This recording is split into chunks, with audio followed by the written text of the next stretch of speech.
Bayan, kapangyarihan ng mamamayan, balita at talakayan. Alerto sa bagyong Neneng at Habagat. Balik po tayo dito sa ating programa sa Kabayan at dahil nga meron pang bagyo, dyan daw sa Batanes, tinamaan din ng bagyong si Neneng.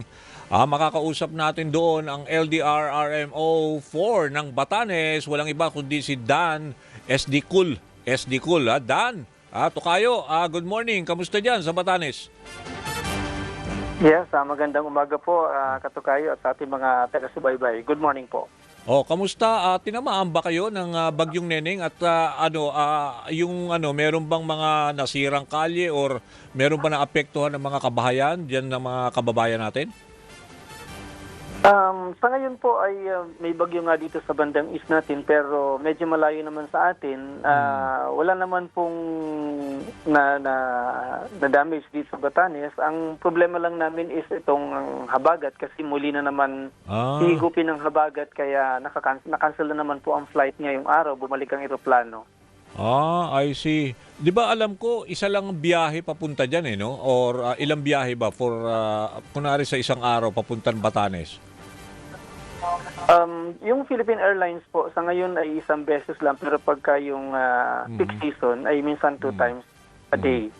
Pero ngayon po isang beses lang tapos hindi ho nakalapag kanina dahil bumalik dahil sa tailwind. Habagat po. Habagat ang nag-trigger. Pero ibig sabihin, for now ba, kamusta ang lagay ng panahon? Maulan ba ngayon as we talk now? Sa ngayon po makulimlim lang po ang panahon dito sa Batanes at paminsan-minsan may manakanakang ulan pero so far sa ngayon wala pong ulan. Pero Dan, may mga report kami na meron daw mga stranded na mga turista dyan sa Batanes? Yes po, as of yesterday po dahil bumalik na din nakasakay ngayon, turista po meron pa hong 57 na hindi pa ho nakakauwi. 57? Pero ang affected individual, yes po, turista po yon. Pero yung affected individuals ay marami po. Okay. When you say 57 na turista, ano to? Mga foreigner o meron din mga domestic, mga Pilipino rin? Mostly po, local po sila. Local, tourist. Okay. Yes po. So ano ang abiso sa kanila? Ano ba ang sabi ng let's say Philippine Airlines o yung carrier? Kailan ba kapag gumanda na sigurado ang sitwasyon o yung lagay ng panahon, di ba? Yes po. Nagiging problema lang po nila dito is yung habagat, hanging habagat kasi tailwind siya. Delikado maglanding po yung eroplano. And looking at the forecast, medyo lalakas pa ang hangin mula bukas. So, definitely baka makancel na naman din po yan. Okay. So, talagang ang dyan, di ba yung airport dyan sa Basco? Di ba, Dan? Yes po, tama po. Okay. So, wala namang ibang airline na bumibiyahe dyan, no? At saka hindi naman magre-release, syempre, no? PAL lang ang talagang bumibiyahe dyan. Meron naman pong mga islander, mga mas maliliit na eroplano pero via Tuguegarao lang po siya, Tuguegarao Basco. Okay, so At yun ay nakakalapag naman po. So ano ang mga panawagan nyo? Let's say may mga pangangailangan ba? Wala naman tayo siguro mga evacuation na nangyari.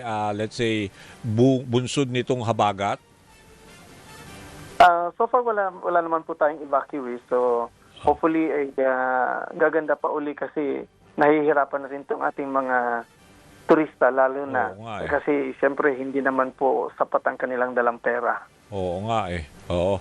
Anyway, maraming salamat Dan at least mapaalala natin yung mga nagbabalak pumunta ng Batanes. Wag muna. Wag muna po dahil talagang yes, 'di ba? Talagang yun na nga, kanselado pala yung flight. Ngayon yung kahapon ba nakalusot? Merong flight kahapon? Yes po, may nakalapag po siya kahapon. Okay. Pero ngayong araw, bumalik po. Okay. Sige, Dan, maraming salamat sa update. Thank you. Maraming salamat din po. Magandang umaga po. Okay, good morning. Yan si Dan SD Cool, LDR-RMO dyan sa Batanes. Tuloy-tuloy na tayo. Dito naman, meron tayong makakausap na residente sa Quezon City. Diyan residente ho siya ng Barangay Apolonio, Quezon City. Alam ko bandang ano yan Frisco.